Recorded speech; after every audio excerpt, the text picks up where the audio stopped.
Panel के पास चला जाए।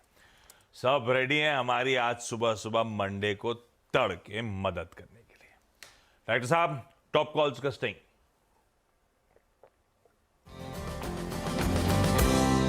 असल में सचिन ने भी पूछा था कि फाइनेंशियल ईयर वाला है कि आज वाला है। सचिन गुड मॉर्निंग, अभी आज वाला है, आज के टॉप कॉल। सचिन, कौन सा स्टॉक रडार पे? Good morning, Ashish ji. Good morning, Manoj ji. And good morning to the entire panel. First of all, congratulations to the entire CNBC Awaaz team for yet another achievement. Thank you. And I think जिस तरीके से फिलहाल market placed है, मुझे लग रहा है यहाँ पर सीमेंट स्टॉक्स पे ज्यादा ध्यान देना चाहिए।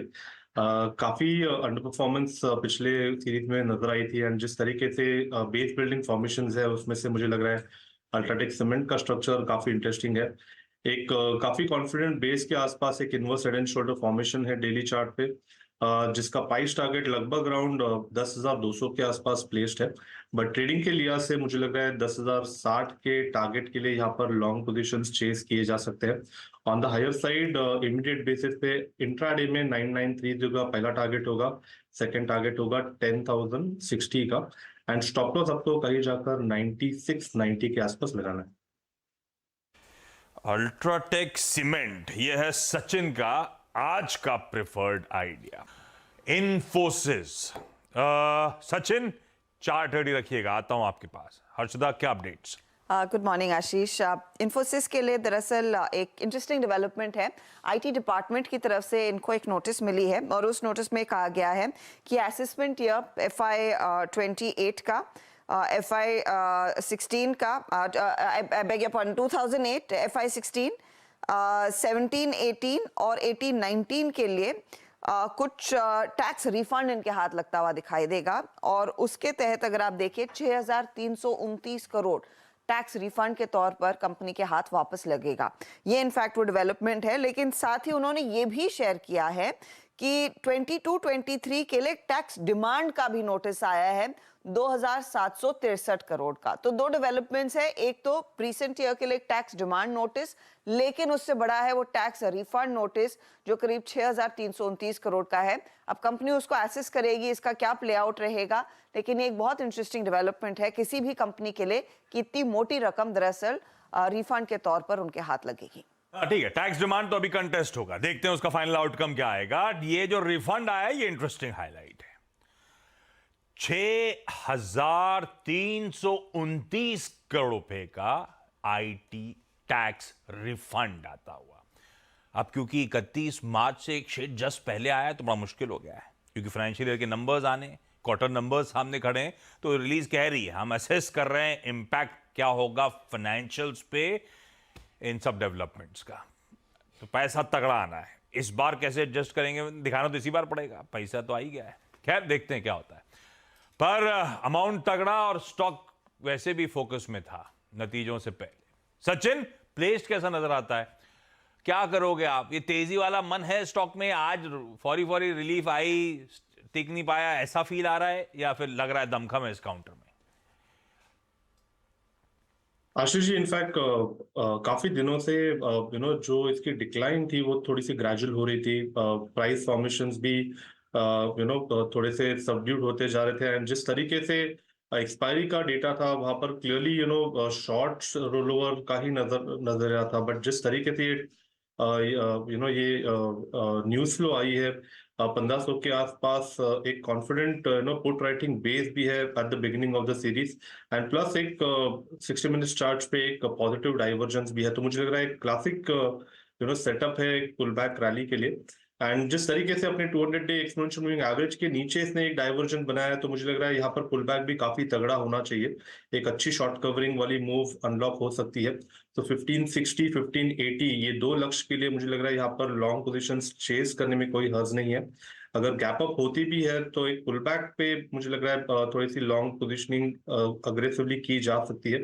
एक बेस अच्छा बनाया हुआ है 1500, 1510 के आसपास, तो अगर वहां पर स्टॉक मिल जाता है तो डेफिनेटली खरीदारी करने की ही सलाह होगी।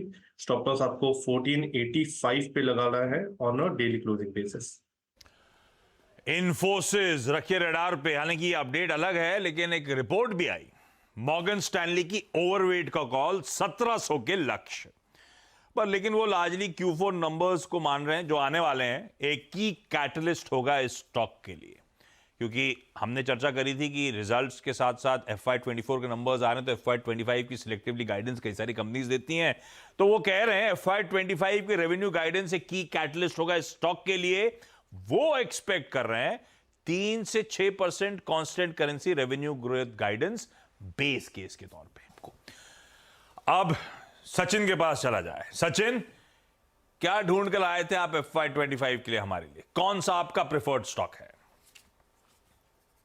आशीष जी, यहाँ पर बजाज फिनसर्व का जो मंथली स्ट्रक्चर है वो काफी इंटरेस्टिंग है। एक 3 साल का ट्रायंगुलर फॉर्मेशन यहाँ पर ऑलमोस्ट मैच्योरिटी स्टेजेस पे है। एंड जिस तरीके से एक रैली बनी थी 2020 के बॉटम के बाद, एक काफी अच्छी स्ट्रॉन्ग परपेंडिकुलर वेव आई थी, 1940 के आसपास के लाइफ हाइज बनाए थे। एंड उसके बाद लगभग 2.5 से 3 साल का इसने कंसोलिडेशन फेज निकाला है। तो मुझे लग रहा है जिस तरीके से इसका मंथली RSI प्लेस्ड है 50 के ऊपर फिलहाल ट्रेंड हो रहा है, प्लस ADX ऑलमोस्ट एक ब्रेकआउट के कगार पे है। तो मुझे लग रहा है जल्दी इस पर्टिकुलर स्टॉक में एक काफी कॉन्फिडेंट वेव नजर आनी चाहिए। सो पोजिशनली मुझे लग रहा है साल भर के लक्ष्य के लिए अगर हम देखें तो जिस तरीके से ये पैटर्न प्लेस्ड है, इस पैटर्न का टारगेट लगभग अराउंड 2460 के आसपास प्लेस्ड है।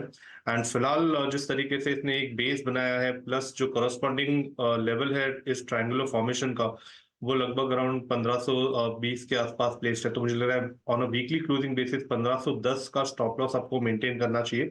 एंड खरीदारी करने की सलाह होगी पोर्टफोलियो के लिहाज से बजाज फिनसर्व के काउंटर पे। बजाज फिनसर्व खरीदने के मौके 2460 के टारगेट्स। सचिन, आप क्या पिक करेंगे?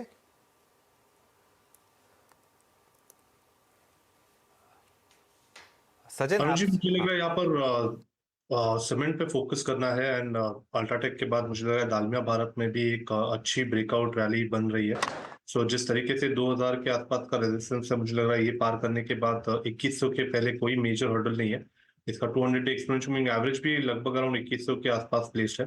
सो ट्रेडिंग के लिहाज से 2 टारगेट होंगे। इंट्राडे का होगा अराउंड 2040 का, पोजिशनल टारगेट 2100। खरीदारी करनी है दालमिया भारत के फ्यूचर्स में, एंड स्टॉप लॉस आपको लगाना है 1972 पर।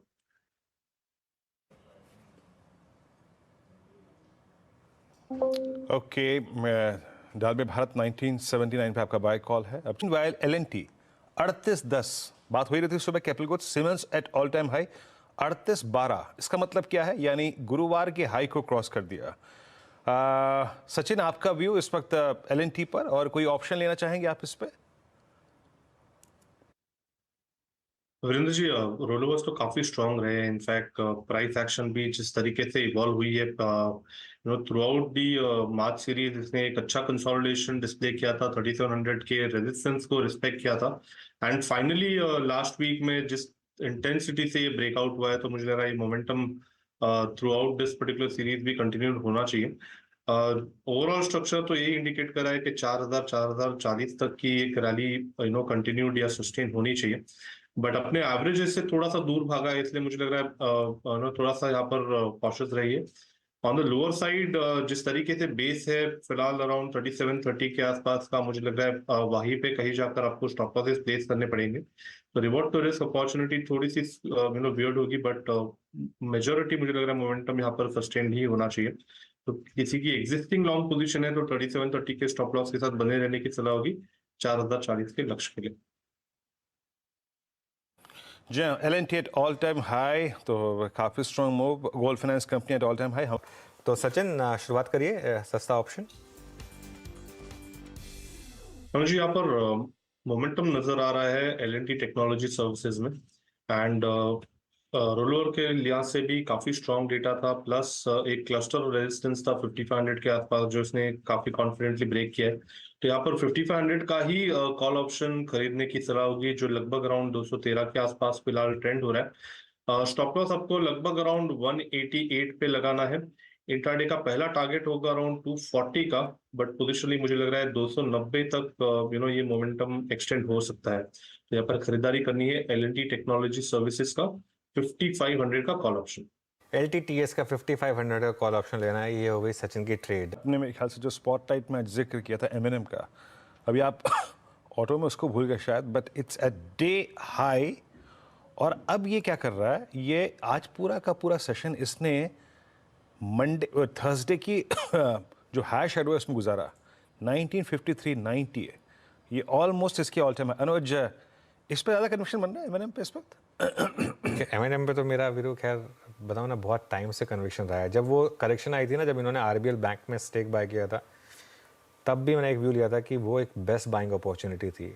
ऐसे स्टॉक्स में ये कोर पोर्टफोलियो स्टॉक है आपका, मेरे ख्याल से ऑटोज़ में ये एक बेस्ट स्टॉक है। और इसमें तो अभी वो री रेटिंग आएगी जब कभी आगे जाके मैनेजमेंट को सेंस बनेगी कि आगे जाके इनको भी डीमर्जर करना चाहिए। शायद वो भी आगे जाके होगा कभी, लेकिन अभी के लिए तो खैर ये मेरे ख्याल से ऑटोज़ में एक बहुत शानदार हर लेग में है ये। अच्छा वीरू, एक और चीज़ बताऊँ मैं आपको, मैं अभी इस वीकेंड पे नॉर्दर्न इंडिया की ट्रिप की थी मैंने, पंजाब हिमाचल में काफ़ी रोड ट्रिप की थी मैंने।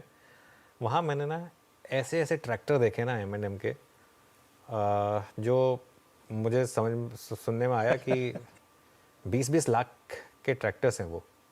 मतलब जो मतलब एक AC ट्रैक्टर्स फॉर एग्जांपल, और बहुत बहुत शानदार वैरायटी। एक जो हमारी एक ट्रैक्टर की इमेज होती थी ना, ट्रैक्टर ऐसा है, वो पूरी चेंज हो चुकी है वीरू। ये पंजाब में होता है अनुज, आप यकीन मानिए। ट्रैक्टर वहाँ पे ऑलमोस्ट एक मर्सिडीज का स्टेटस रखती है, और उसमें जो ऑफ मार्केट काम करवाया जाता है ना, अरे गजब मत पूछो वहाँ पे। और वो इनकी स्पेशली जो स्कॉर्पियो है, आप उसको जब नए रूप में पंजाब में देखेंगे ना, आपको लगेगा कि वाह क्या कर दी है गाड़ी। तो बिल्कुल सही कह रहे हैं आप। M&M एट अब डे हाई 1958। हमारे बात करते करते आज याद रखिएगा स्पॉटलाइट का ये स्टॉक था। सचिन, ये ऑलमोस्ट अब अपनी ऑल टाइम हाई ट्रेजेक्ट्री में जाता हुआ, मेरे ख्याल से ऑल टाइम हाई ट्रेजेक्ट्री है 1980। वो रिक्वायर्ड पावर इसने फिर रिगेन करी है। अब आपका व्यू इस पर प्राइस वाइज कोई ऑप्शन आपके जहन में आता है इसको चेज करने के लिए? देखिए, प्राइस वाइज काफी स्ट्रॉन्ग ट्रेंड है। इनफैक्ट एक अच्छा बेस हाँ इसने जी। 28 के आसपास रीस्टैब्लिश किया था, and वहां से मोमेंटम मिला है। तो आई थिंक ये 2040 तक मुझे लग रहा है एक्सटेंड होना चाहिए। एंड जिस तरीके से रैली है, मुझे लग रहा है यहाँ पर at the money call option द्वारा पोजिशनिंग की जा सकती है। अगर थोड़े से पुलबैक्स भी आते हैं तो लगभग मुझे लग रहा है 1950 के आसपास एक अच्छा स्ट्रॉन्ग बेस है। तो मोमेंटम के लिहाज से आई थिंक 1910 जब तक ब्रेक नहीं होता, आई थिंक तब तक ये मोमेंटम कंटिन्यूड रहना चाहिए। 2040 के टारगेट के लिए अभी भी लॉन्ग्स होल्ड किए जा सकते हैं। ओके, चलिए अभी काम करते हैं, हमारे पैनल को स्क्रीन पर रखिए। और राजेश जी, रचना जी, आपसे रिक्वेस्ट करूंगा अगले शो के लिए बने रहें। हेमांग जी, मानस जी, सचिन जी, गावत सर, चंदन जी, आप सबका बहुत बहुत शुक्रिया हमारे साथ जुड़ने के लिए। मैं और वीरू कहीं नहीं जा रहे हैं, हम शुरुआत करेंगे अब 10 के दमदार ट्रेड्स की।